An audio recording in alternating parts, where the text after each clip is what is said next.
அனைவருக்கும் இனிய மாலை வணக்கம். நம்ம இதுவரையும் என்ன பண்ணிக்கிட்டு இருக்கோங்கிற ஒரு பேசிக் கிளாரிஃபிகேஷனோட இன்னைக்கு வகுப்பை தொடங்குவோம். இயல் 5 வரை உள்ளதை இயல் 4 வரை நான் முடிச்சிட்டேன் இலக்கண பகுதி. இயல் 1 வந்து எழுத்தும் சொல்லும், இது 2 சார்ந்த ஒரு இலக்கண பகுதி. நல்லா ஒரு பேசிக்கா பார்த்தோம். இயல் 2ல தொகைநிலை இலக்கணங்களை பார்த்தோம். அதுல எத்தனை வகைகள் இருக்கு, அது என்னென்னங்கிற முழுமையான ஒரு டீட்டெயிலா பார்த்தோம். இயல் 3ல தொகாநிலைகள் அப்படி தொட்டோம்.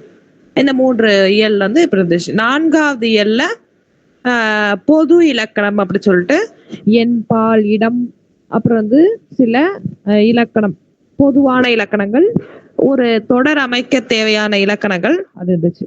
5வது இலக்கண பகுதியை நேத்தி நம்மளுடைய முன்னாள் மாணவி நமக்கு வந்து கிளாஸ் எடுத்தாங்க. இயல் 5 வினா விடை வகைகளுடையும் அப்புறம் அந்த பொருட்கேளுடைய வகைகளையும் நேத்தி முடிச்சுட்டாங்க.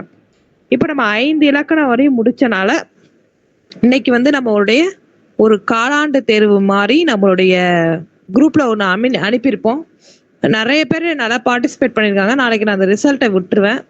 ஒரு 71% பேர் வந்து பார்ட்டிசிபேட் பண்ணியிருக்காங்க. நல்லா பண்ணியிருக்காங்க. நிறைய பேர் வந்து 100 out of 100லாம் எடுத்திருக்காங்க. சில பேர் கொஞ்சம் மார்க் கம்மியாக இருக்குது, பட் நம்ம அதை சரி பண்ணிக்கலாம் அப்படிங்கிறத சொல்லிடுறேன். ஸோ இதெல்லாம் போர்ஷன் ஓரளவு ஃபுல்லாக முடிச்சதுக்கு அப்புறமா இயல் 8 வரை முடிச்சோன்னா 100 மார்க்குக்கே ஒரு டெஸ்ட், இதே போல ஒரு மார்க் டெஸ்ட் வந்து நம்ம நடத்த போகிறோம். இதே மெத்தட்ல தான் நடக்கும்.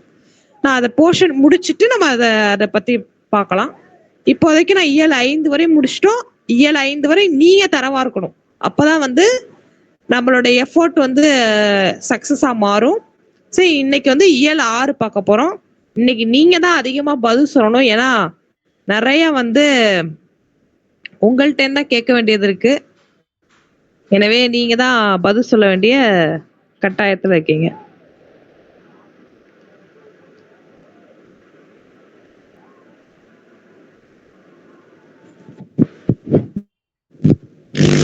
நமது முன்னோர்கள் வாய்ஸ் கிளியரா இருக்கா?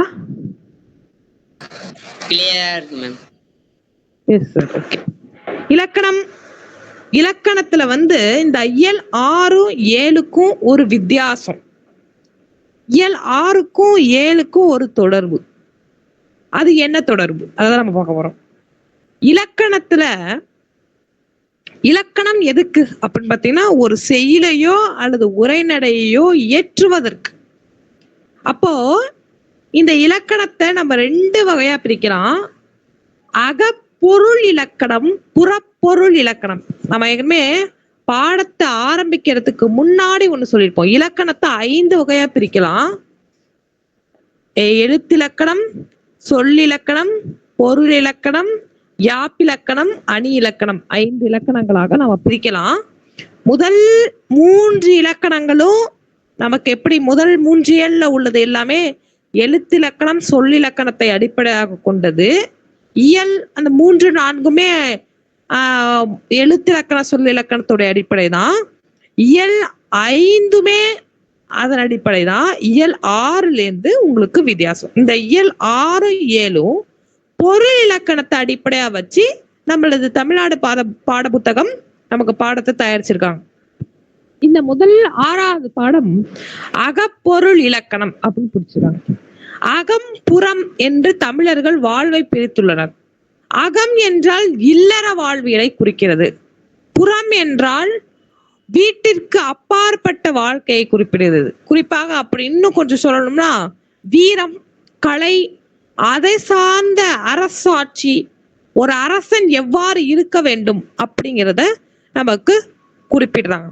இந்த இதுல பாத்தீங்கன்னா 2 நபர்களுக்கு இடையான ஒரு உரையாடல்களாக இந்த பாடப்பகுதி இருக்கு. ஆனா நம்ம வந்து உரையாடலா படிக்க வேணாம். இந்த உரையாடல்ல இருக்கக்கூடிய கருத்தை பார்க்க போறோம். இந்த உரையாடல்ல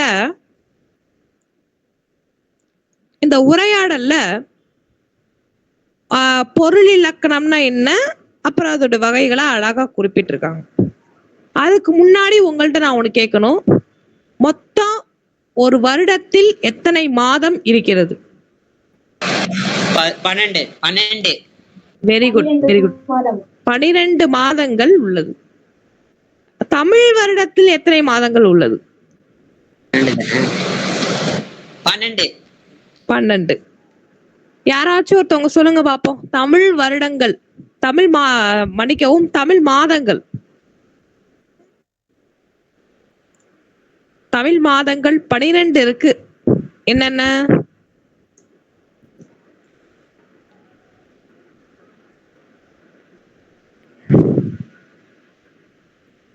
தமிழ் மாதங்கள் 12 இருக்கு.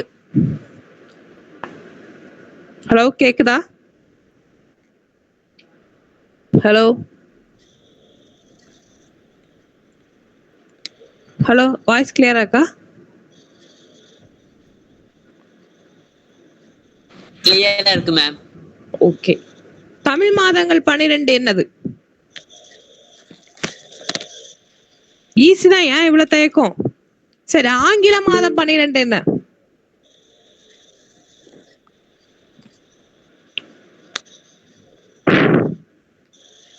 ஆங்கிலத்தில் 12 மாதம் இருக்கு.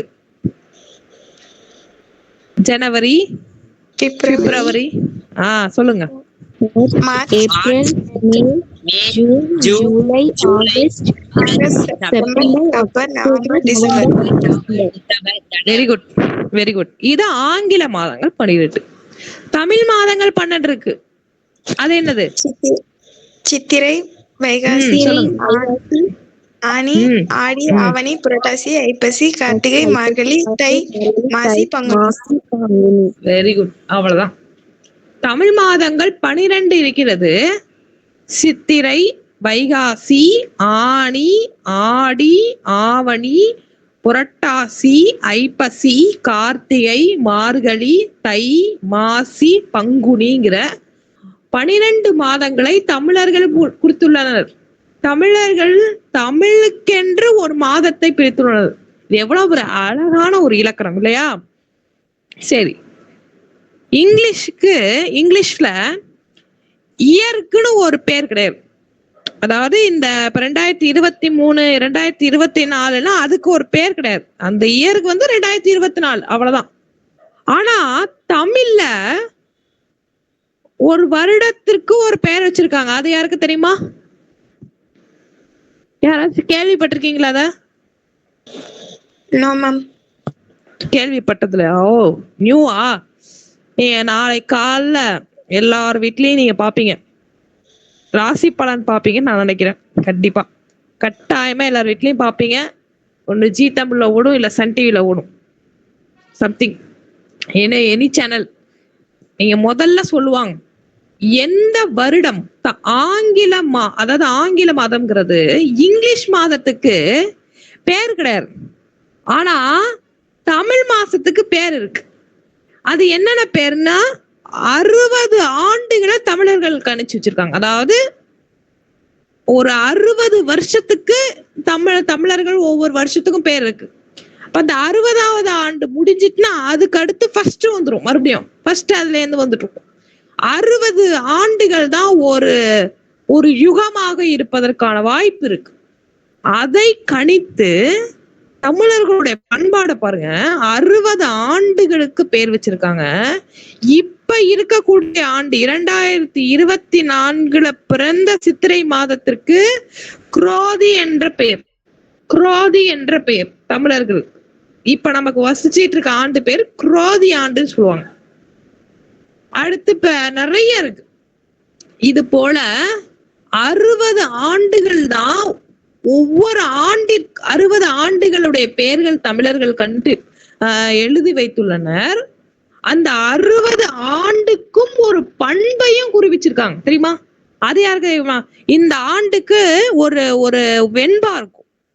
இந்த ஆண்டுல மழை பெய்யும், புயல் அடிக்கும், வெள்ளம் வரும், சுனாமி வரும் அப்படின்னும், அரசர் ஆட்சி எப்படி இருக்கணும், விவசாயம் எப்படி இருக்கணும், கலாச்சாரம் எப்படி இருக்கும், பண்பாடு எப்படி இருக்கும், நாகரிகம் எப்படி இருக்குங்கிறத அந்த வெண்பாவில குறிப்பிட்டிருப்பாங்க. எத்தனை அடி வெண்பா? 4 அடி வெண்பால அந்த ஒரு வருடத்துடைய நிகழ்வுகளை கணித்துள்ளனர். இது நடந்திருக்கா அப்படின்னு கேட்டீங்கன்னா ஒரு சில ஆண்டுகள்ல நடந்திருக்கு. நம்ம எக்ஸாம்பிளுக்கு நிறைய பாத்தீங்கன்னா ஒரு சில வருஷங்களை நம்ம பாக்குறப்ப இந்த வெண்பாவில் குறிப்பிட்டது போல அந்த ஆண்டுல நிகழ்வுகள் நடைபெற்றுள்ளது. அப்ப தமிழர்களுடைய அறிவை பாருங்க எப்படி கணிச்சிருக்காங்க. ரியல் சயின்டிஸ்ட் யாரா தமிழர்கள்.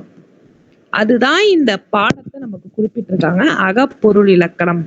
இந்த இடத்துல அகப்பொருள் இலக்கணம் என்றால் என்னன்னா, ஒரு அகப்பொருள் இலக்கணம் என்பது இந்த இடத்துல ஒரு தமிழனுடைய ஒரு வீட்டுக்குள்ளார ஒரு தலைவனும் தலைவியும் எப்படி இருப்பான், ஒரு தலைவனும் தலைவியும் ஒரு பொருளாதாரத்தை எப்படி சந்திப்பாங்க, ஒரு தலைவனும் தலைவியும் தன்னுடைய வாழ்க்கையை எப்படி பார்ப்பாங்க, ஒரு தலைவனும் தலைவியும் ஒரு சமூகத்தை எப்படி பார்ப்பாங்க, அவருடைய வாழ்க்கை எப்படி இருக்கும், அதை குறிப்பிடும் இலக்கணம் தான் அகப்பொருள் இலக்கணம்.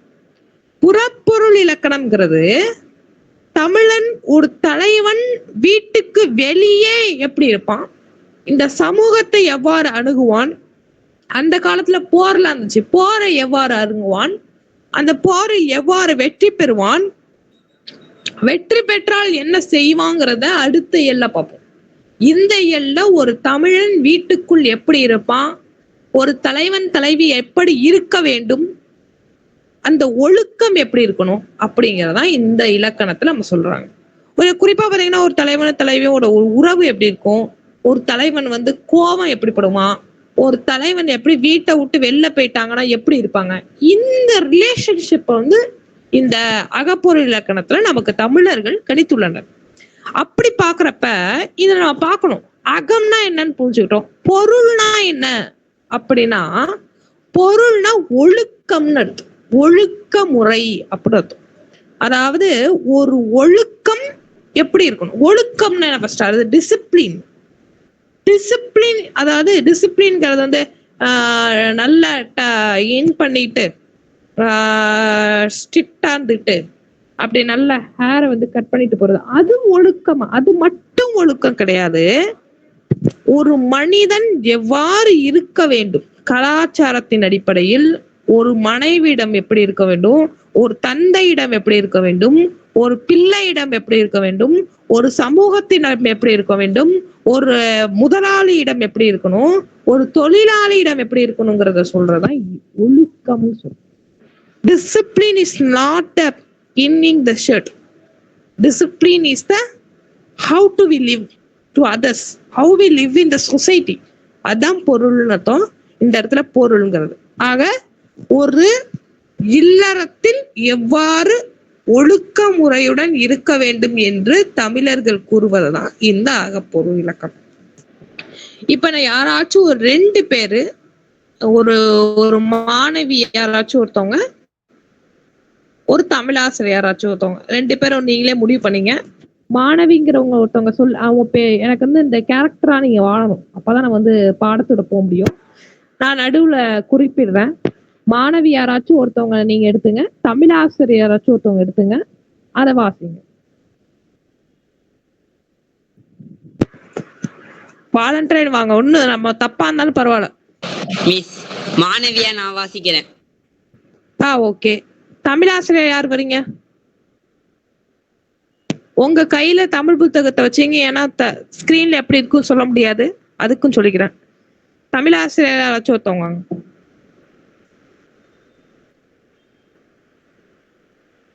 எனிபடி? இல்ல நான் வந்துருவா தமிழாசிரியர் தான். ஓகே, நானே தமிழாசிரியர் எடுத்துக்கிறேன். அந்த பையன் மாணவியா இருக்கட்டும். நீங்க ஆரம்பிக்கலாம், கான்வர்சேஷன் ஆரம்பிப்போம். வணக்கம் அம்மா. ஓகே, தமிழாசிரியர் நான் பேசுறேன். வணக்கம். என்னப்பா?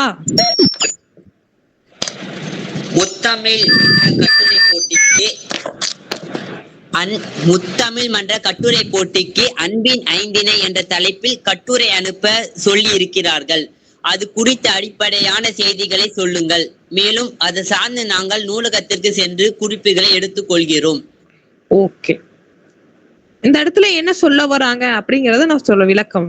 அதாவது ஒரு பள்ளி ஆண்டு விழாவோ ஒரு நிகழ்வோ நடக்குது, அது முத்தமிழ் மன்ற கட்டுரை போட்டி நடக்குது. அந்த தலைப்பு என்னன்னா அன்பின் ஐந்திணைகள் அப்படிங்கிற தலைப்புல நடக்குது.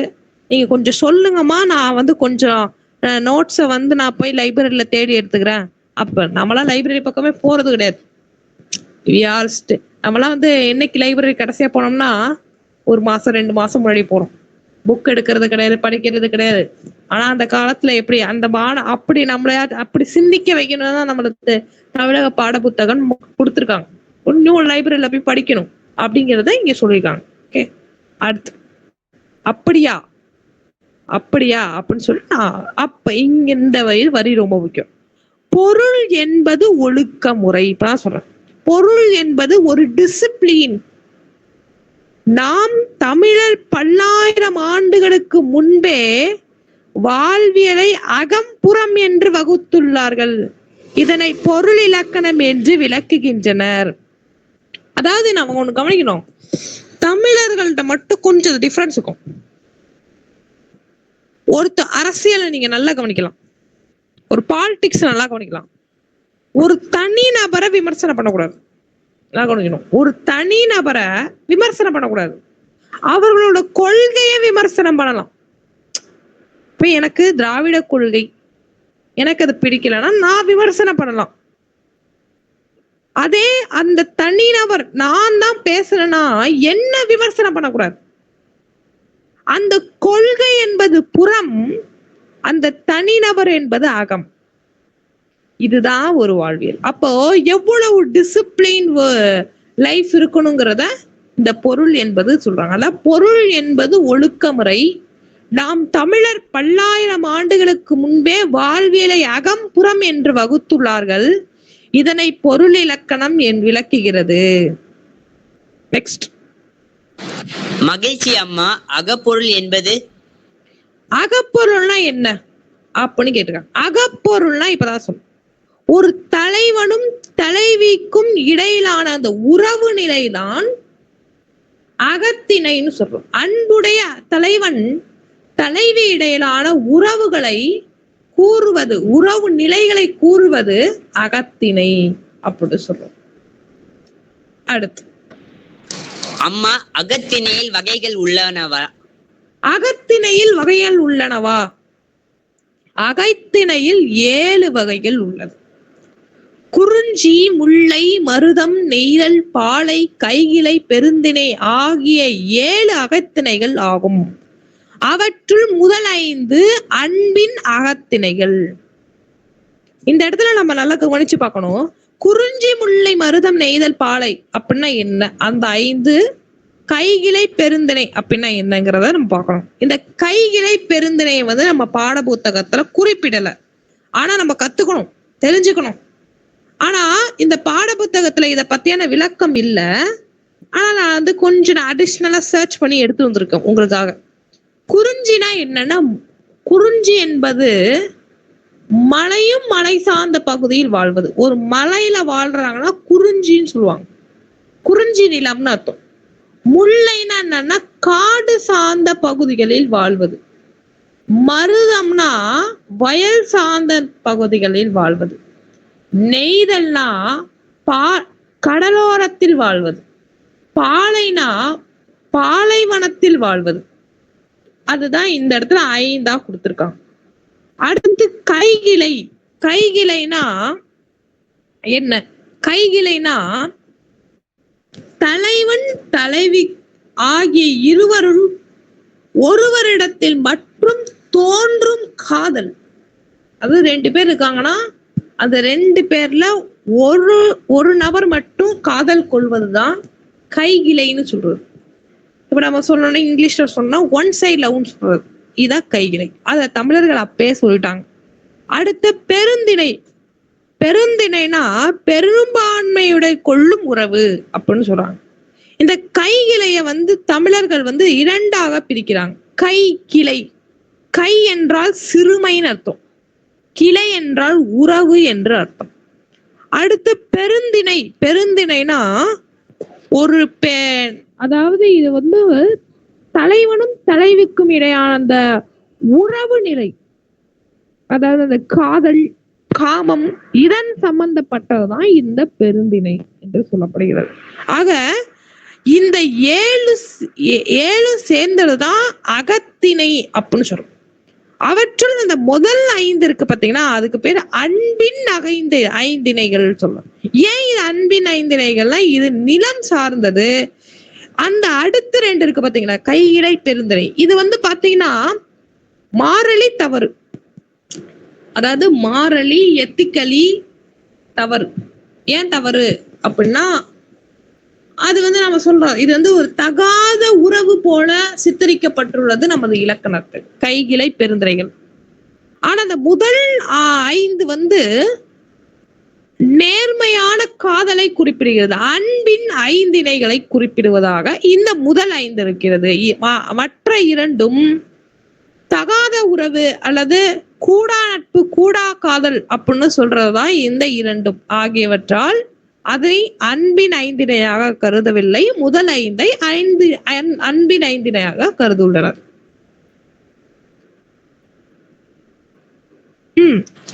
சரிங்க அம்மா. முதல் பொருள், கருப்பொருள், உரிப்பொருள் ஆகியன ஐந்திணைகளுக்கு உரியன. அந்த கண்டினியூஷன் உங்களுக்கு இருக்கணும். ஃபர்ஸ்ட் நான் சொல்றது பொருள்னா என்ன சொல்லிட்டாங்க. அப்ப அகப்பொருள், அகப்பொருள்னா என்ன, அக இலக்கணம்னா என்னங்கறத அவங்க சொல்லிட்டாங்க. அடுத்து நமக்கு சொல்றது அகப்பொருள் இலக்கணத்தோட 7 வகை. குறிஞ்சி, முல்லை, மருதம், நெய்தல், பாலை, கைகிளை, பெருந்திணை அப்படிங்கிற 7 வகையாக பிரிச்சுள்ளாங்க. அடுத்து நமக்கு தமிழாசை என்ன சொல்றாங்கன்னா, முதற் பொருள், கருப்பொருள், உரிப்பொருள். இந்த முதற் பொருள்னா என்ன, கருப்பொருள்னா என்ன, உரிப்பொருள்னா என்ன, அதை பற்றிதான் அடுத்து நம்ம பார்க்க போறோம். அடுத்து அதை கொஞ்சம் டீட்டெயிலா பின்னாடி பேசுவாங்க, அதனால நான் பின்னாடியே வர்றேன். முதற் பொருள் என்பதை எதை குறிக்கிறது அம்மா? அவங்கள கேட்டாங்க. முதற் பொருள்னா என்னன்னா, நிலமும் பொழுதும் தான் முதற் பொருள். முதற் பொருள் அப்படின்னா என்ன, நிலம், பொழுது. பொழுது என்பது நம்ம சொல்றோம், பொழுது போகலையா அப்படி கேட்கிறோம். பொழுது என்பது காலம். அந்த காலத்தை மற்றொரு வடிவம் தான் பொழுது. இந்த 2ம் சேர்ந்ததுதான் முதற் பொருள்னு தமிழ் இலக்கணத்துல, அக இலக்கணத்துல சொல்றாங்க. இதெல்லாம் எதுக்கு சொல்றாங்கன்னா, அந்த காலம், நிலம், அதற்கு தகுந்தாற் போரான அந்த தலைவனும் தலைவிக்குமான உறவு, காதல், மற்ற இல்லற வாழ்வியல் எல்லாமே இருக்கும். எதன் அடிப்படையில பிரிச்சிருக்காங்கன்னா, இந்த 3 அடிப்படையை சொல்றாங்க. முதல் பொருள், கருப்பொருள், உரிப்பொருள். இப்ப நம்ம முதல் பொருள் பாக்குறோம். முதற் பொருள் 2ஆ சொல்றோம், நிலமும் பொழுதும். அததான் முதற் பொருள் சொல்றாங்க. நிலம் என்பது வயல்தானே? அடுத்து இது எல்லாருக்குமே ஏற்படக்கூடிய ஒரு கேள்வி, நிலம்னா வயலா? அதான் கிடையாது. நிலம்னா 5 வகைப்படும். நிலம் வந்து எத்தனை வகைப்படும்? 5 வகைப்படும். குறிஞ்சி, முல்லை, மருதம், நெய்தல், பாலை. மலையும் மலை சார்ந்த இடத்தை குறிஞ்சி என்றும், காடும் காடு சார்ந்த இடத்தை முல்லை என்றும், வயலும் வயல் சார்ந்த இடத்தை மருதம் என்றும், கடலும் கடல் சார்ந்த இடத்தை நெய்தல் என்றும், சுரமும் சுரம் சார்ந்த இடத்தில் பாலை என்றும் அழைக்கின்றனர். இந்த குறிஞ்சி இடம் தமிழ்நாட்டை நம்ம கொஞ்சம் டிவிஷன் பண்ணி விட்டுருவோம். குறிஞ்சினா இப்ப எந்த பகுதிகளை சொல்லலாம்னா, சென்னை, திருவண்ணாமலை, வட மாநிலங்கள்ல முக்காவாசியான மாநிலங்கள் பார்த்தீங்கன்னா குறிஞ்சி நிலம். முல்லை நிலம்ங்கிறது கோயம்புத்தூர், மேற்கு மாவட்டங்கள்ல முல்லை நில மக்களாக சொல்லலாம். மருத நிலம்ங்கிறது திருவாரூர், நாகப்பட்டினம் வர்றது, திருவாரூர் பகுதி, தஞ்சாவூர் பகுதி, பட்டுக்கோட்டை, எங்க சைடு டெல்டா பகுதிகள் அனைத்துமே மருத நிலம். நெய்தல் நிலம்ங்கிறது சொல்ல போனா சென்னையெல்லாம் நெய்தலும் வரும், குறிஞ்சியும் வரும். நெய்தல் சென்னையில இருந்து ஆரம்பிச்சு கன்னியாகுமரி வரை உள்ள பகுதிகளை நெய்தல் நிலம் என்று சொல்லலாம். பாலை நிலம் இருக்கா? பாலை நிலம் தமிழ்நாட்டுல கிடையாது. ஆனா குறிப்பா பாலை போல நம்ம இல்லைன்னாலும் பாலை தோற்றத்தில் இருக்கும் ஒரு மாவட்டத்தை நம்ம எடுத்துக்கலாம், ராமநாதபுரம். பாலை தோற்றத்தில் இருக்கிறது, பாலை நிலம் அல்ல. ஆனா அங்க வறண்ட நிலம் தான், தண்ணி இருக்காது. இந்தியாவில பாத்தீங்கன்னா ராஜஸ்தான், குஜராத் போன்ற பகுதிகள்னா பாலை நிலங்கள் உள்ளது. இந்தியாவை பிரிச்சீங்கன்னா அது பெருசா போகும். ஆனா ராஜஸ்தான், சகாரா டெசர்ட், இந்த மாதிரி டெசர்ட்ல நம்ம நாட்டுல இருக்கு, பாலை நிலமும் உள்ளது. அப்போ நிலங்களே பாருங்க 5 பிரிச்சுட்டாங்க. இதுவே எந்த மொழியிலுமே இல்லாத ஒரு சிறப்பு. இப்ப எத்தனை நிலங்கள்னு சொல்லியிருக்காங்க தமிழர்கள்? 5. 5 நிலங்களாக பிரிச்சுள்ளாங்க. சரி, அடுத்து. சரி அம்மா. பொழுது என்பது? ஓகே, பொழுதுனா என்ன? இப்ப நிலம்னா என்ன பார்த்தாச்சு, 5 வகைப்படும். பொழுதுனா 2 வகைப்படும், சிறு பொழுது, பெரும் பொழுது. இது என்ன புதுசா இருக்கு? பொழுது எங்களுக்கு ஒரு பொழுது தானே அப்படி சொல்றதுடா. இந்த இடத்துல தமிழர்கள் தான் சிறப்பு. பெரும்பொழுது, சிறு பொழுது என்று 2 வகையாக பிரித்துள்ளனர். அடுத்து, பெரும்பொழுது சிறு பொழுது பற்றி கூறுங்கள். பெரும்பொழுது சிறு பொழுது பற்றி அப்படின்னா, ஒரு வருஷத்தை நாம என்ன பண்றோம், 6ஆ பிரிக்கிறோம்.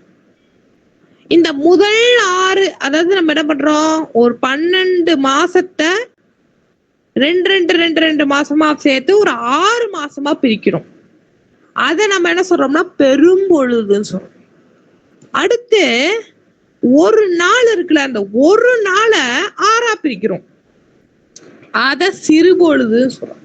பெரும்பொழுதுங்கிறது ஒரு ஆண்டை 6ஆ பிரிக்கிறோம், சிறு பொழுதுங்கிறது ஒரு நாளை 6ஆ பிரிக்கிறோம். அவ்வளவுதான் வித்தியாசம். அடுத்து நம்ம பேசணும். இப்ப பெரும்பொழுது 6ஆ பிரிக்கிறோம், ஒரு ஆண்டை 6ஆ பிரிக்கிறோம்.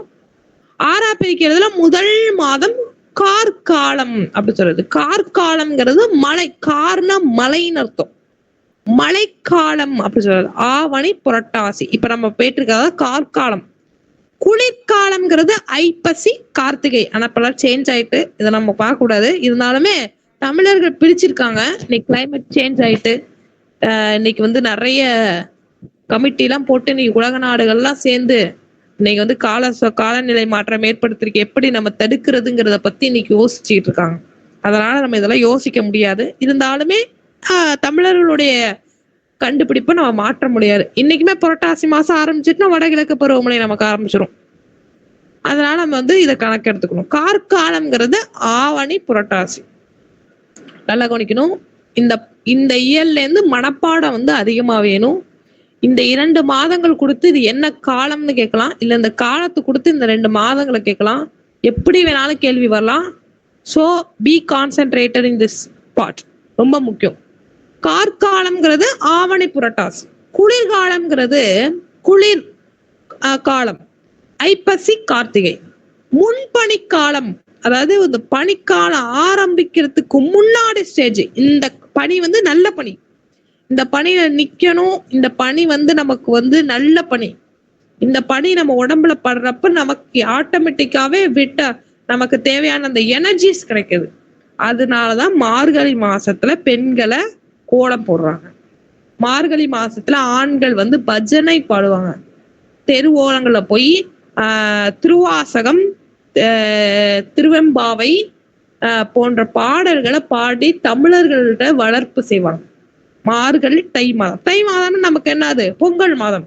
அதனால முன்பனிக்காலம் சொல்றது. அடுத்து பின்பனிக்காலம் அப்படிங்கிறது மாசி, பங்குனி. இது நமக்கு உடம்புக்கு ஒத்துக்காத காலம். அதனாலதான் என்ன சொல்லியிருப்பாங்க, இந்த காலம் முடிஞ்சோன பங்குனி மாசம் முடிவுல எல்லா வீண் பொருட்களையும் எரிச்சிருவாங்க. அது வந்து நமக்கு ஒரு தமிழ் பண்டிகையோட முதல், அந்த தை மாதத்திற்கு முதல் பங்குனி மாதத்துல வந்து பெருசா அந்த நிகழ்ச்சிகள் நடத்த மாட்டாங்க. தேவையான இதெல்லாம் கழிச்சிருவாங்க. இத பாதம் வந்து பங்குனி மாதம். அடுத்து இளவேநீர் காலம். இளவேநீர்ங்கிறது வெயில் காலம். வெயில் காலம் வந்து கொஞ்சம் லைட்டா அடிக்கிற வெயில் வந்து இளவேநீர் காலம். அது சித்திரை, வைகாசி. முதுவேநீர்ங்கிறது, அதாவது இளவேநீர்ல தான் உனக்கு நல்லா அடிக்கும் வெயில். முதுவேநீர்ல வந்து கொஞ்சம் குறைஞ்சிரும், ஆடி ஆடி. இதான் வந்து 6 பொழுதாக இன்றும் தமிழ்நாட்டில் சற்று மாறுபட்டாலும் இதன் அடிப்படையில தான் மாறிட்டு. தமிழர்கள் 6 வகையா பிரிச்சிருக்காங்க. ஆனா இங்கிலீஷ்ல பாருங்க 3 சீசன் சொல்லி, summer, Raini, winter. That's it. ஆனா நம்ம பாருங்க, கார்காலம், குளிர்காலம், முன்பனிக்காலம், பின்பனிக்காலம், இளவேநீர் காலம், முதுவேநீர் காலம்னு 6 வகையா பிரிச்சிருக்கோம். அடுத்து சிறு பொழுதுகள் அம்மா. சிறு பொழுதுனா ஒரு நாளை 6ஆ பிரிக்கிறது. ஒரு நாள்னா என்ன? ஒரு நாளுக்கு 24 மணி நேரம். நம்மள 12 மணி நேரம் மைண்ட் செட் பண்ணிட்டோம்லாம் கிடையாது. ஒரு நாளுக்கு 24 மணி நேரம். இந்த 24 மணி நேரத்தையும் பிரிச்சாங்கன்னா அதுதான் வந்து சிறு பொழுது. ஒரு நாளில் 6 பொழுது. இப்ப காலைனா என்ன? நமக்கு ஃபர்ஸ்ட் இதே ஒரு பெரிய பிரச்சனையா இருக்கு, டிஃபைன் பண்ண முடியல. காலையில எப்ப அப்படின்னா காலையில 6 மணில இருந்து மதியம் கிடையாது, காலையில 10 மணி வரையும், 10 மணி வரையும் நமக்கு காலை பொழுது சொல்றோம். நண்பகல்ங்கிறது 10 மணி, அதாவது ஆஃப்டர்நூன் டைம் சொல்றது. 10 மணில இருந்து 2 மணி வரை. இங்கிலீஷ்ல நம்ம 3 தான். Morning, afternoon, evening, good night, that's it. ஆனா தமிழ்ல 6ஆ பிரிச்சிருக்காங்க. ஃபர்ஸ்ட் காலை, அடுத்து நண்பகல், மதியம் 10 மணில இருந்து 2 மணி வரை. ஏற்பாடு அப்படிங்கிறது அந்த வெயில் சற்று தனியும் காலம், அதான் வந்து ஏற்பாடு. 2 மணில இருந்து 6 மணி வரை. இந்த ஏர் அப்படிங்கிறது எள்ளுன்னு அர்த்தம். எள்ளுனா ஞாயிறு, ஞாயிறுனா சூரியன். பாடு அப்படின்னா மறையும் நேரம். சூரியன் மறையும் நேரம் தான் இந்த ஏற்பாடுன்னு சொல்றது. 2 மணில இருந்து இந்த 6 மணி வரை. அடுத்து மாலை. மாலைங்கிறது நமக்கு இப்ப நடக்கக்கூடியது. 6 மணில இருந்து நைட்டு 10 மணி வரைங்கிறது ஈவினிங் டைம். யாமம் அப்படிங்கிறது இந்த 10 மணில இருந்து 2 மணி வரை. இந்த வந்து யாமம் சொல்லுவாங்க. இந்த டயத்துல கொஞ்சம் தூங்கிடணும். யாமம் இந்த டயத்துல எது பண்ணாலுமே பெருசா நம்மளால எஃபெக்டிவா பண்ண முடியாதான். எஃபெக்டிவ் டைம்ங்கிறது வந்து இந்த டயத்துல ஒர்க் ஆகாது. யாமம் 10 to 2. வைகறை அப்படிங்கிறது 2 to 6. அதாவது இந்த நமக்கு வந்து இந்த காலத்துல வைகரைன்னு சொல்லுவோம். இன்னுமே சப்டிவிஷன்லாம் இருக்கு. இந்த வைகறை காலத்துல இந்த 4:30ல இருந்து 6 மணி வரையும் சொல்லுவாங்க. பிரம்ம முகூர்த்தம்னு சொல்லுவாங்க. பிரம்ம முகூர்த்தம்ங்கிறது நல்ல ஒரு பாசிட்டிவ் டைம். இந்த சக்சஸ்ஃபுல் பர்சன்ஸ் எல்லாம் எப்ப எழுந்திருப்பாங்கன்னா இந்த வைகறை நேரத்தில் எழுஞ்சி வேலை பார்ப்பாங்க.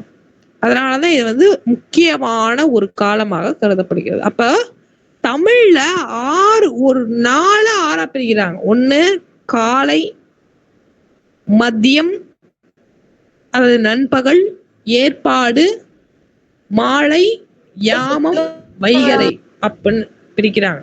அடுத்து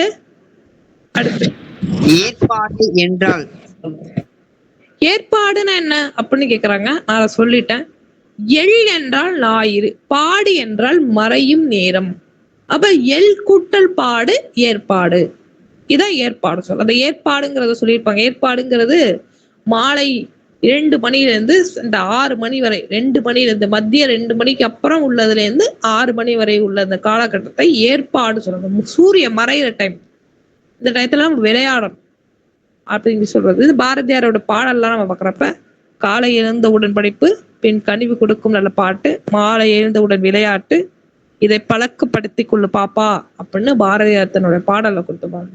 இந்த மாலை எழுந்தவுடன் மாலை எழுந்தவுடன் விளையாட்டுன்னு சொல்லிருக்காரு. அந்த ஏற்பாடு அந்த டைம் தான் பாரதியார் குறிப்பிடும் அந்த பகுதி. அடுத்து 5 நிலங்கள் இருக்கின்றன, அனைத்துக்கும் பொழுது ஒன்று போல வருமா அம்மா? இது ஒரு சூப்பர் கொஸ்டின். இதுல என்ன கொஸ்டின் அப்படின்னா, எல்லா நிலத்துக்கும் ஒரே மாதிரி இருக்குமா அப்படின்னு கேட்டீங்கன்னா இருக்காது. இந்தியாவே நல்லா கொண்டு, இந்தியாவுல சூரியன் வந்து மேற்கு கிழக்கிந்திய அந்த நார்த் ஈஸ்டர்ன் ஸ்டேட்ஸ், குறிப்பா அந்த மணிப்பூர், மிசோரம், நாகாலாந்து இந்த பகுதிகள்ல சூரியன் சீக்கிரம் உதிச்சிருமா. சீக்கிரம் மீன்ஸ் எப்பனா 4 மணிக்கே சூரியன் உதிச்சு நமக்கு 10-12 மணி இருக்குல்ல, அது மாதிரி 4 மணிக்கு அங்க உதிச்சு சூரியன் இருக்குமா. அதே நீங்க குஜராத்ல பாக்குறப்ப டைமிங் வந்து ரொம்ப ரொம்ப லோவா இருக்குமா. குஜராத்ல இந்த சைடு நார்த் அந்த சைடுல பாக்குறப்ப ரொம்ப டைமா இருக்குமா. அதனாலதான் நம்ம இந்தியாவில என்ன பண்ணிருக்கோம், பொதுவா ஒரு ஐஎஸ்டி டைம் போட்டு 5+30 அப்படிங்கிற மாதிரி காமன் டேர்ம்ல கொடுத்துட்டு இருக்கோம். நமக்கு கணக்கு என்ன, சூரியன் எப்ப உதிக்குதோ அது காலை, எப்போ மறையுதோ அது மாலை. அவ்வளவுதான், நமக்கு இதான். அப்படி பாக்குறப்ப நமக்கு சூரியன் சீக்கிரம் உதிக்கிறது இப்ப இதுல வந்து மாறும், இதுல மாறும். நமக்கே பாருங்க, சில இடத்துல நம்ம பஞ்சாங்கத்துல பார்க்கலாம், நீங்க காலண்டர்லாம் எடுத்து பாருங்க, சூரியன் உதயம் நேரம்னு போட்டிருப்பாங்க. இத்தனை மணிக்கு 6 மணி 2 நிமிஷம் இல்ல 6 மணி 3 நிமிஷம் போட்டிருப்பாங்க, இல்ல 5:59. நம்ம இன்னும் போய் பாத்தீங்கன்னா வெயில் காலத்துலலாம் சூரியன் சீக்கிரம் வந்துடும்.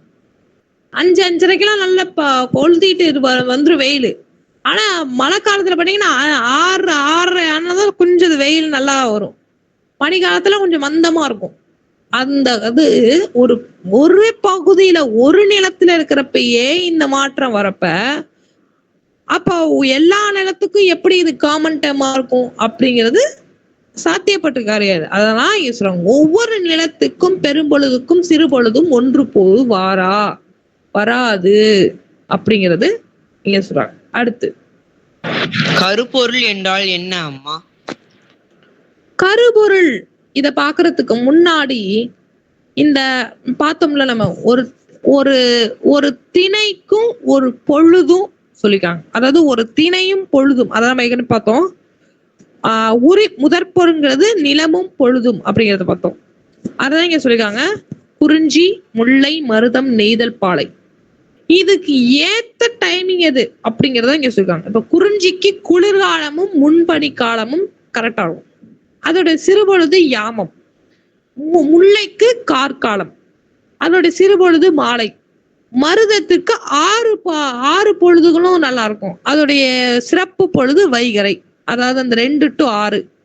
நெய்தல்ங்கிறது 6 பொழுதுகளும், அதோடைய சிறப்பான டைம் ஏற்பாடு. அதோட பாலைங்கிறதுக்கு இளவேனின் முதுவேனின் பின்பனி காலம்ங்கிறது வந்து இதோடைய ஸ்பெஷல் டைம். இதோடது வந்து நண்பகல். இதெல்லாம் எதுக்கு அப்படின்னா, இந்த டயத்துலதான் ஒரு தலைவனும் தலைவியும் எப்படி இருப்பாங்கங்கிற அந்த இலக்கணங்கள்ல குறிப்பிட்டிருக்காங்க. அதனாலதான் இவ்வளவு முதற்பொருள், கருப்பொருள், உரிப்பொருள் எல்லாம் கொடுத்திருக்காங்கிறத நான் சொல்லுவேன். அடுத்து நம்ம பாக்குறப்ப கருப்பொருள்னா என்ன அப்படின்னு நம்ம கேள்வி கேட்டாங்க. இப்ப நம்ம என்ன பார்த்தோம், கருப்பொருள் இப்ப பார்த்தது முதற்பொருள்ங்கிறது அந்த நிலம், அதோட பொழுது. இப்ப நம்ம பார்க்க போறது கருப்பொருள். கருப்பொருள்னா ஒவ்வொரு நிலத்திற்கும் ஒரு தெய்வம் இருக்கும், ஒவ்வொரு நிலத்திற்கும் ஒரு தொழில் இருக்கும், ஒவ்வொரு நிலத்திற்கும் ஒரு கலாச்சாரம் இருக்கும், ஒவ்வொரு நிலத்திற்கும் ஒரு பண்பாடு இருக்கும். அதாவது நிலத்திற்கு தனித்தனியே தெய்வம் முதலாக தொழில் வரையிலான தனித்தனியே இருக்கும். கவிதையின் உரிப்பொருளாக இக்கருப்பொருள் பின்னணியில் அமைத்து பாடுவது நமது மரபு. ஒரு அட்டவணையை தருகிறோம், நீங்கள் அதை வைத்து பார்த்து கொள்ளுங்கள் அப்படின்னு சொல்லிட்டு ஒரு அட்டவணை கொடுத்துறாங்க. அடுத்து மாணவி, அகப்பொருள் பற்றிய அடிப்படைகளை தெரிந்து கொண்டோம், நன்றி அம்மா. அடுத்து அவங்க நன்றி சொல்லிட்டாங்க, நான் மறுபடியும் அவங்களுக்கு நன்றி பேசுற உண்மையான ஒரு ஸ்டூடெண்ட்டுக்கு ஒரு தேங்க்ஸ் அப்படிங்கிறத சொல்லிக்கிறேன். இப்ப நம்ம பாடப்பகுதியில வந்து முதற்பொருள்னா சொல்லிட்டாங்க, கருப்பொருள்னா சொல்லிட்டாங்க, உரிப்பொருளை பத்தி குறிப்பிடுது. உரிப்பொருள்னா என்ன அப்படின்னா, நல்லா கொஞ்சம், உரிப்பொருள்னா இந்த இரண்டும் சேர்ந்து பாடும் பொழுது ஒரு தலைவனும் தலைவியும் எப்படி இருக்காங்கிற விஷயத்தான் உரிப்பொருள் சொல்லுது. அப்போ ஒரு குறிஞ்சி நிலத்துல குறிஞ்சியோடைய அந்த கலாச்சாரத்தை சேர்ந்து அதோட கருப்பொருளா சேர்ந்து இருக்கும் பொழுது ஒரு தலைவனும் தலைவி எப்படி இருப்பாங்கன்னா, புணர்தலும் அதன் நிமித்தமும் அப்படி சொல்றாங்க. புணர்தல்னா தலைவனும் தலைவியும் கூடுதல் அப்படி சொல்றாங்க. நிமித்தம்னா முன்பின் செய்கைகள். நிமித்தம் அப்படின்னா முன்னாடு செய்யறது பின்னாடு செய்யறது, அது எப்படி நடந்துக்கிறாங்க, அதோட ஒழுக்கம் என்ன, அதுதான் வந்து நிமித்தம் சொல்றது. அப்ப குறிஞ்சிக்கு எது உணர்தான் புணர்தலும் அதன் நிமித்தமும் அப்படி சொல்றாங்க. முல்லைக்கு என்னன்னா இருத்தலும் அதன் நிமித்தமும் அப்படி சொல்றாங்க. இருத்தலும்னா அந்த தலைவிக்கும் தலைவனுக்கும் தலைவிக்கும் ஒரு பிரிவு வந்திருக்கும், அந்த பிரிவை வந்து பொறுத்து கொள்ளாமல் இருத்தல், அதான் வந்து இருத்தலும் அதன் நிமித்தமும். மருதம்ங்கிறது ஊடலும் அதன் நிமித்தம். ஊடல்ங்கிறது கோபப்படுறது, 2 பேருக்கு கோபம் வந்துடுறது, 2 பேர் பிரிஞ்சு போறது ஊடலும் அதன் நிமித்தமும். நெய்தல்ங்கிறது இரங்கலும் அதன் நிமித்தம். அதாவது ஒரு தலைவனோ ஒரு தலைவியோ ஒரு தலைவன் வீரப்பட்டு இறந்துட்டாங்கன்னா அந்த பிரிவை தாங்க இயலாத வருத்தம், அதான் இரங்கலும் அதன் நிமித்தமும். பாலைங்கிறது பிரிதலும் அதன் நிமித்தம். 2 பேர் பிரிஞ்சு போறதுதான் பிரிதலும் அதன் நிமித்தம். இதுதான் அகப்பு அதாவது உரிப்பொருளும் கருப்பொருளும் இணைந்து பாடும் பொழுது ஒரு தலைவனும் தலைவியும் எப்படி இருக்காங்கிறதுக்கான ஒரு அடிப்படை தான் உரிப்பொருள். அப்ப இந்த 3 சேர்ந்து, அதாவது உரிப்பொருள், முதற்பொருள், கருப்பொருள், உரிப்பொருள், இந்த 3 இணைந்து பாடும் பொழுதுதான் ஒரு பாடல், தமிழ் பாடல் அருமையா இருக்கும். இப்ப இந்த பாடல்லாம் பாத்தீங்கன்னா எடுத்துக்காட்டு சங்க பாடல்கள், தொல்காப்பியம், அகநானூறு, புறநானூறு, எட்டுப்பாட்டு, பட்டுத்தொகை, இந்த பாடல்கள்ல இதை நீங்க பார்க்கலாம். ஒரு புறநானூற்றுல ஒரு முல்லைப்பாட்டுன்னு ஒரு பாடல் இருக்கும். இந்த முல்லைப்பாட்டுல ஒரு அழகான பாடல். அந்த பாடல்ல ஒரு அந்த ஊர்ல ஒரு கோயில் இருக்கும், நீங்க கேட்டிருப்பீங்கன்னு நினைக்கிறேன். அந்த ஒரு கோயிலுக்கு அந்த ஊரே அந்த கோயிலுக்குள்ளதான் தங்கியிருக்கும். ஏன் ஒரு பெண் அழுதுகிட்டு இருப்பா. அந்த கோயில்ல சிறப்பு பூஜைகள் இறைவனுக்கு நடத்தப்படும். அந்த பூஜை நடத்தப்படும். அந்த தலைவி அந்த பெண் அழுவா. ஏன் அழுகுறானா, அந்த பெண் தன்னுடைய தலைவன் ஏதோ ஒரு தொழிலுக்காக அந்த ஊரை விட்டு போயிருப்பான். அந்த தலைவன் அவன் இன்னும் சாயந்திரமும் ஆகிட்டே இன்னும் வரலையே அப்படி சொல்லிட்டு அந்த பெண் அழுவாள். அதுக்காக என்ன பண்ணுவாங்க, அந்த ஊர்ல எல்லாம் ஒண்ணு சேர்ந்து அந்த பெண்ணுக்கு ஆறுதல் கூறும் விதமாக அந்த கோயில் ஏதோ ஒரு சிறப்பு பூஜை நடத்துவாங்க. அங்க ஒரு கண்ணுக்குட்டி விளையாண்டுட்டு இருக்கும். அங்க அம்மா இருக்கும். அந்த கண்ணுக்குட்டி அந்த அம்மாவிட்ட போய் அந்த பாலை குடிக்கும். உடனே அவங்க இருக்கிற என்ன சொல்லுவாங்க, இது ஒரு நல்ல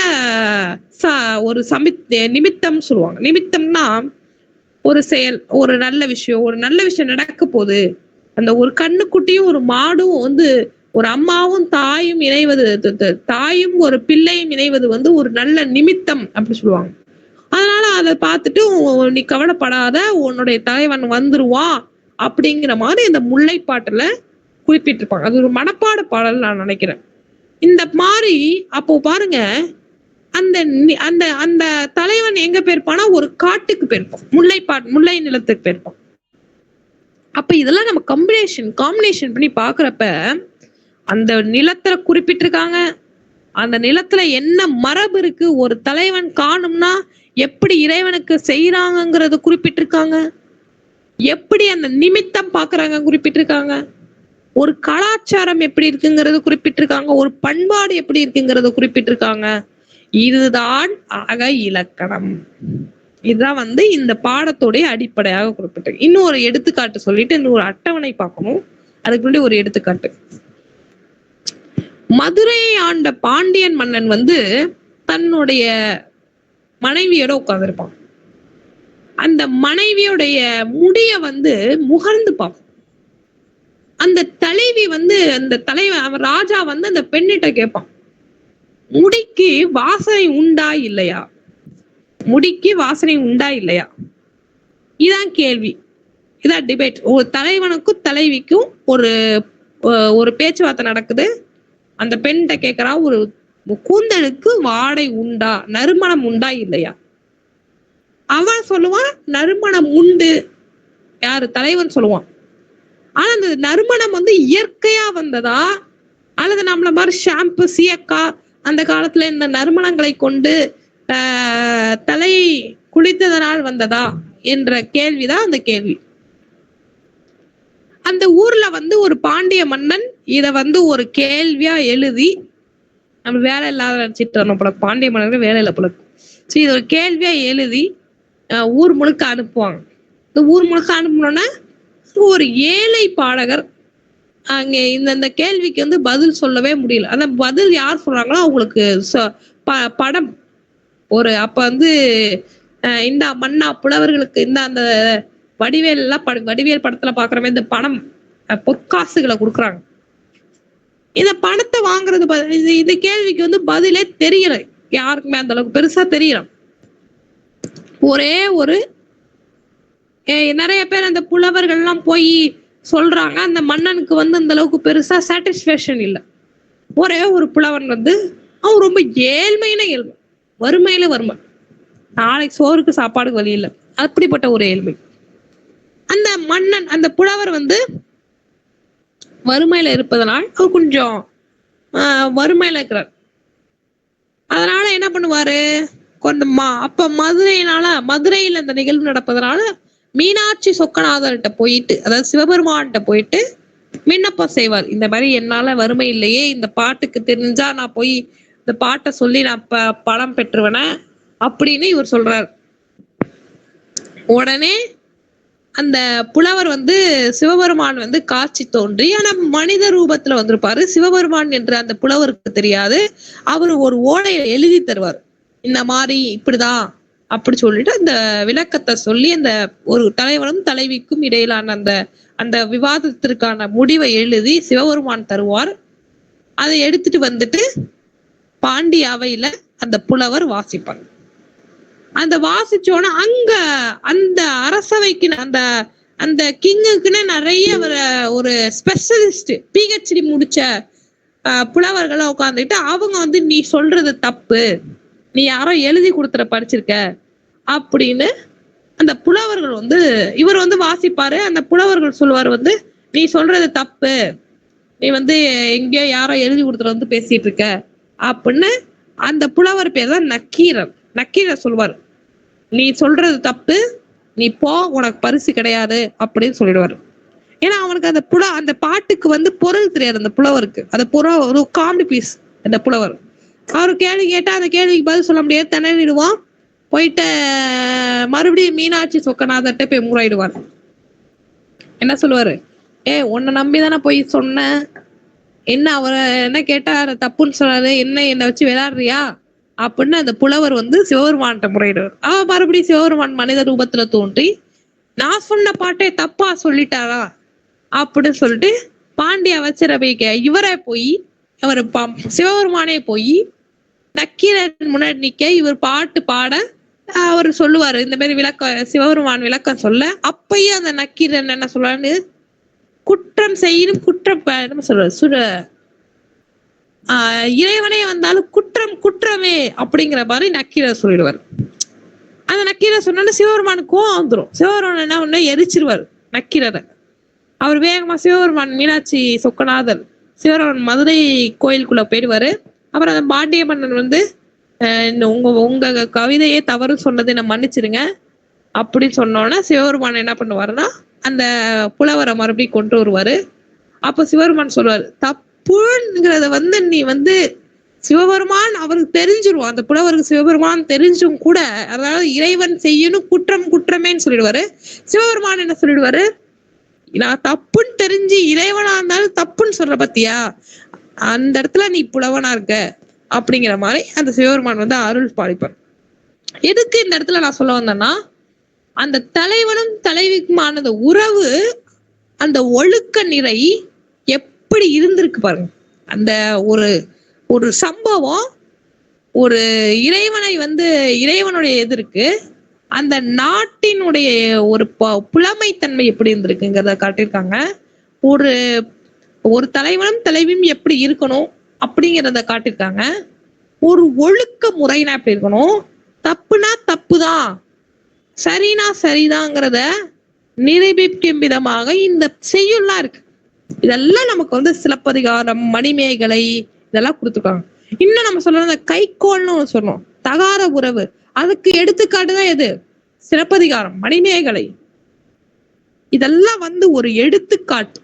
தமிழர்கள் எப்படி வாழ வேண்டும், நம்ம இலக்கணம் பாருங்க, எப்படி இருக்கணும்ங்கிறத சொல்லுது, எப்படி இருக்க கூடாதுங்கிறதும் சொல்லுது.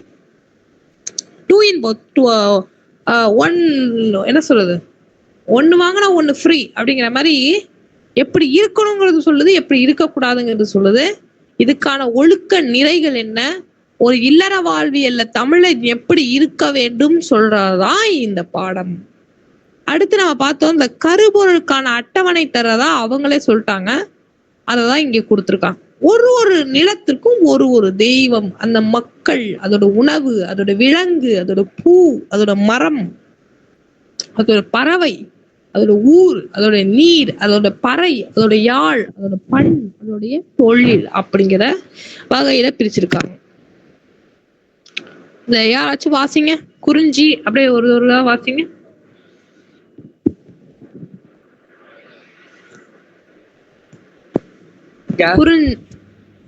குறிஞ்சி தெய்வம் முருகன். அடுத்து அப்படியே சொல்லுங்க. முல்லை தெய்வம். முல்லை தெய்வம் திருமால். மருதம் இந்திரன். நெய்தல் வருணன். பாலை கொற்றவை. அடுத்து மக்கள். குறிஞ்சி வெப்பன் குருவர் குரத்தியர். முல்லை மக்கள் தோன்றல் ஆயர் ஆட்சியர். மருதம் மக்கள் ஊரன் உழவர் உலத்தியர்.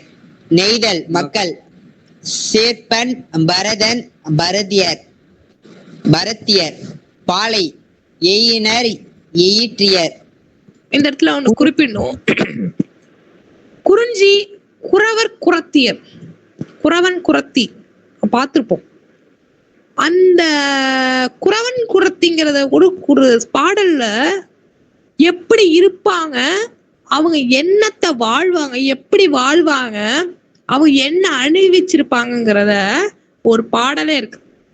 அதுக்கு ஒரு பாடல் தான் குற்றால குறவஞ்சி அப்படின்னு ஒரு பாடல் இருக்கு. குற்றால நாதன் எப்படி இருப்பார், அந்த குற்றால மக்கள் எப்படி இருப்பாங்க, அந்த மக்களுடைய பொருள் என்ன, உணவு என்ன அப்படிங்கிறத குற்றால குறவஞ்சி அப்படிங்கிற ஒரு பாடல்ல குறிப்பிட்டிருப்பாங்க. அதே நம்ம கேள்விப்பட்ட வார்த்தை பாருங்க, உழவர் உலர்த்தியர். நம்ம தமிழர்கள்ல உழவர்கள், உழவு தொழில் எங்க நடக்கும், வயல் சார்ந்த இடத்துல தானே நடக்கும். அப்ப உழவன் உலர்த்தியர் அப்படிங்கிற சொல்லிருக்காங்க. அடுத்து அதோட உணவு. உணவே குறிஞ்சி மலைநெல் திணை. முல்லை வரகு சாமை. மருதம் சென்னல் வெண்ணெல். நெய்தல் மீன் உப்புக்கு பெற்ற பொருள். பாலை சூறையாடாமல் வரும் பொருள். Very good. இந்த இடத்துல உணவுங்கிறது என்ன சொல்றாங்க, நம்ம பாக்குறப்ப திணை சார்ந்தது குறிஞ்சி நிலத்திற்கும், வரகு சாமை சார்ந்தது முல்லை நிலத்திற்கும், நெல் சார்ந்த உணவுகளை மருத நிலத்திற்கும், கடல்னா மீன் தானே இருக்கும், அதான் பாருங்க மீன் உப்பு பெற்ற பொருள். அடுத்து சூறையாடல். பாலை நிலத்துல உயிர் வாழ்வதே பெருசு இல்லையா, அங்க எந்த விதமான ஒரு விவசாயமோ வேறு தொழிலோ செய்ய முடியாதனால சூறையாடல், திருடுதல், இதுதான் அவங்களோட தொழிலே. இதையுமே தமிழர்கள் பாருங்க, சூறையாடல் என்பது தவறல்ல, அது ஒரு தொழில் என்பதை தமிழர்கள் காட்டுறாங்க. அது ethically wrong, morally wrong, but அதுவும் ஒரு தொழில் தாங்கிறத இந்த இடத்துல வெளிப்படுத்துறாங்க. அடுத்து குறிஞ்சி விலங்கு புலி கரடி சிங்கம். முல்லை முயல் மான் புலி. மருதம் எருமை சீர்நாய். நெய்தல் முதலை சுறா. பாலை வழி எழுந்த யானை. அடுத்து பூ. குறிஞ்சி காந்தல். முல்லை தோன்றி. மருதம் செங்கழுநீர் தாமரை. நெய்தல் தாளை நெய்தல். பாலை குரவம் பாதிரி. இது அந்த நிலத்திற்கான பூ. ஒவ்வொரு நிலத்திற்கும் அந்த பூ இருக்கு. இப்ப நம்ம இன்னைக்கு கூட ஒரு கான்ட்ரவர்சி எல்லாம் ஓடிட்டு இருந்துச்சு. தமிழக வெற்றி கழகத்துடைய கொடியில பாத்தீங்கன்னா அந்த ஒரு பூ இருந்துச்சு, வாகை. அந்த வாகையில பாத்தீங்கன்னா சிவப்பு இருக்கு, செந்நிறம் இருக்கு. அது தமிழர்களுடைய வெற்றி பூ. அடுத்த ஏழு நம்ம பாக்குறப்ப நமக்கு அந்த வாகை பூங்கிறது, வாகைனா என்னன்னா வெற்றின்னு அர்த்தம். ஒரு மன்னன் வெற்றி பெற்றானா அதுக்கு என்ன பூ சொல்லுவாங்க, ஒரு மன்னன் தோல்வி விட்டுறானா அந்த எப்ப என்ன பூ சொல்லுவாங்க. அதெல்லாம் ஒரு பண்பாடு கலாச்சாரமா நம்மகிட்ட இருந்திருக்கு. அப்ப இந்த இடத்துல சொல்றாங்க ஒவ்வொரு நிலத்திற்கும் ஒரு பூ இருந்திருக்கு. குறிஞ்சி காந்தல் சொல்லுவாங்க, முல்லைப்பூ சொல்றாங்க தோன்றி, செங்கடு நீர் தாமரை, தாளை நெய்தல், அடுத்து குரவம் பாதிரி அப்படிங்கிற இந்த பூ வகைகளை குறிப்பிட்டனர். அடுத்து மரம். மரம் அகில் வேங்கை, கொன்றை காயா, காஞ்சி மருதம், புன்னை ஞானல், இலுப்பை பாலை. இது வந்து அந்த ஊருடைய மரம், அது ஒரு ஊருடைய சிறப்பான மரம். அடுத்து பறவை கிளி மயில், காட்டுக்கோழி மயில், நாரை நீர்க்கோழி அன்னம், கடற்காகம், புறா பருந்து. அடுத்து ஊர். ஊர் சீருக்குடி, பாடி, சேரி, பேரூர், மூதூர், பட்டினம், பாக்கம், குறும்பு. இந்த இடத்துல நம்ம பாக்குறப்ப இன்னைக்குமே இந்த ஊரோடைய இது வந்து என்னன்னா ஊரோடைய அந்த விகுதின்னு சொல்லுவாங்க. அதோட இந்த ஊரோட இந்த சேர்த்து வச்சுக்கிறது. இப்ப பாத்தீங்கன்னா எந்தெந்த பகுதிகள்லாம் இந்த எடுத்து பாத்தீங்கன்னா ஊரோட பேரை இன்னைக்கு எடுத்து பாருங்க, அந்த ஊரோட இந்த பேர் வந்து அட்டாச் ஆயிருக்கும். எடுத்துக்காட்டுக்கு கடலோர பகுதிகள் என்ன சொல்றாங்க, அதாவது நெய்தல் நிலத்தை பட்டினம் பாக்கம் சொல்றாங்க.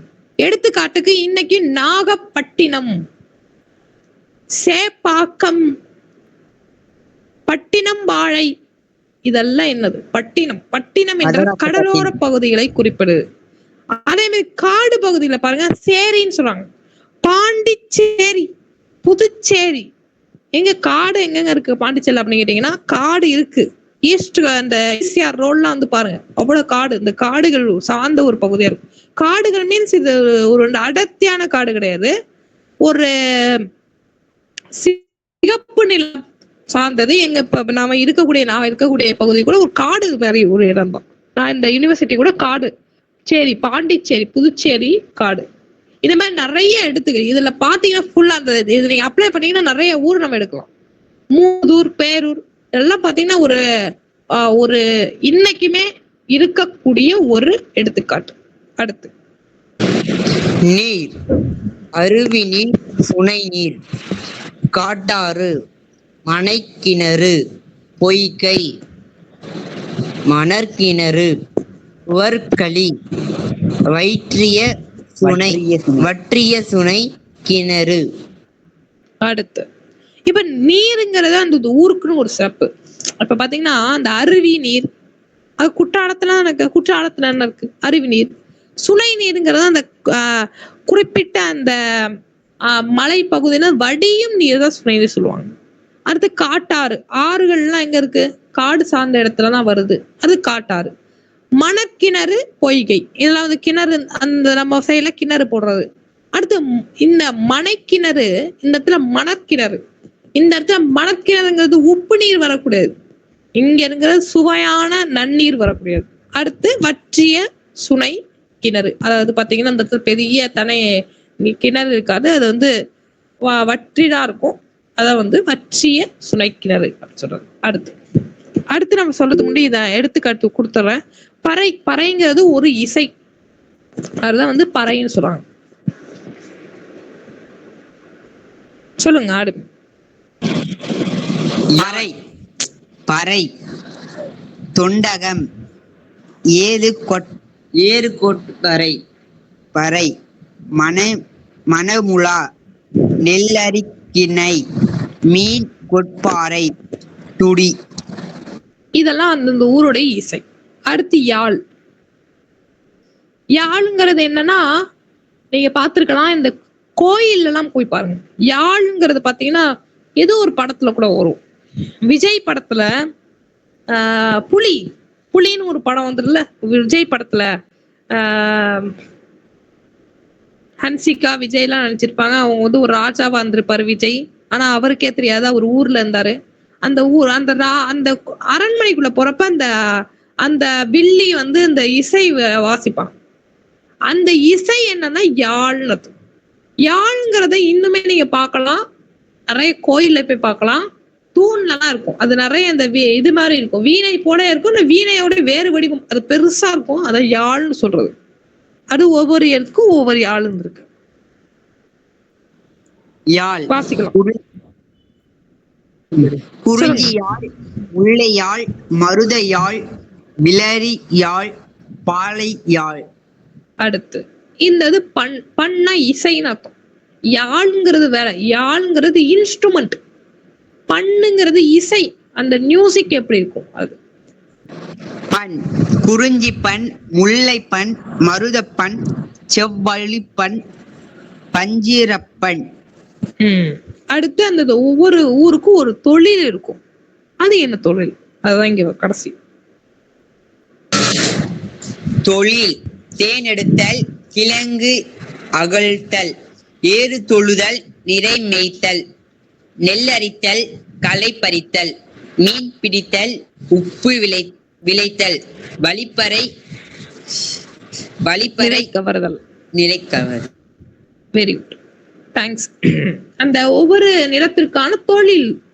இப்ப இதெல்லாம் பாக்குறப்ப நமக்கு ஒவ்வொரு நிலத்திற்குமான அந்த சிறப்புங்களை இந்த பட்டியலை குறிப்பிட்டு இருக்காங்க.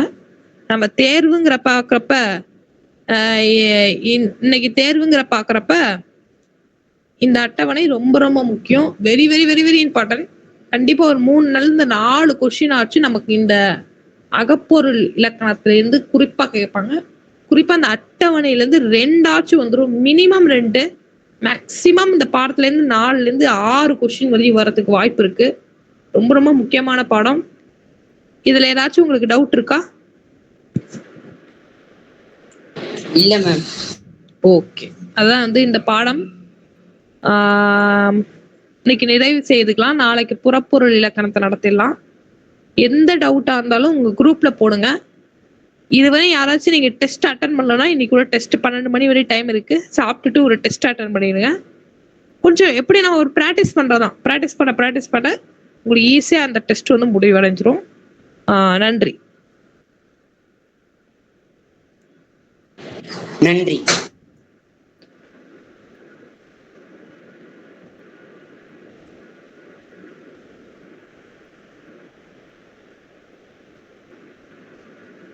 தேங்க்யூ. க்ளோஸ் பண்ணிக்கலாம்.